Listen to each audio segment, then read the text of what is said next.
படைக்கும், பயிர்களை படைக்கும் என் விவசாயி.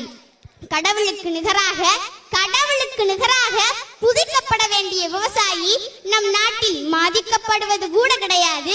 கள்ளழகர் வைகையாற்றில், வரதராஜ பெருமாள் பாலாற்றில், பஞ்சநதீஸ்வரர் திருவையாற்றில். ஆனால் பாழாய் போன விவசாயி மட்டும் நட்டாற்றில். நான் ஒன்று சொல்லட்டுமா? ஒரு நாட்டில் விவசாயி அழத் தொடங்கினால் அந்த தேசம் விழத் தொடங்கிவிட்டது என்று அர்த்தம். ஒரு கார் தயாரிக்கும் நிறுவனம் இன்னொரு கார் தயாரிக்கும் நிறுவனத்திடம் போய் கார் வாங்குவதற்கு வரிசையில் இருப்பதில்லை. ஒரு சைக்கிள் தயாரிக்கும் நிறுவனம் இன்னொரு சைக்கிள் தயாரிக்கும் நிறுவனத்திடம் போய் சைக்கிள் வாங்குவதற்கு வரிசையில் இருப்பதில்லை.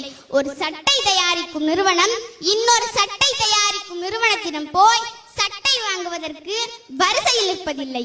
ஆனால் அரிசியை விளைவித்து தரக்கூடிய விவசாயி இலவச ரேஷன் அரிசியை வாங்குவதற்கு ரேஷன் கடையில வரிசையில் நின்று கொண்டிருக்கும் அவலம் நம் நாட்டில் மட்டும் தானே அரங்கேறிக் கொண்டிருக்கிறது.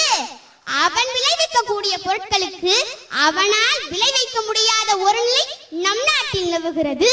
இரவு பகல் பார்க்காமல், வெயில் மழை பார்க்காமல் உழைக்கும் உழவர்களுக்கு நம் நாட்டில் இதுதான் கதி.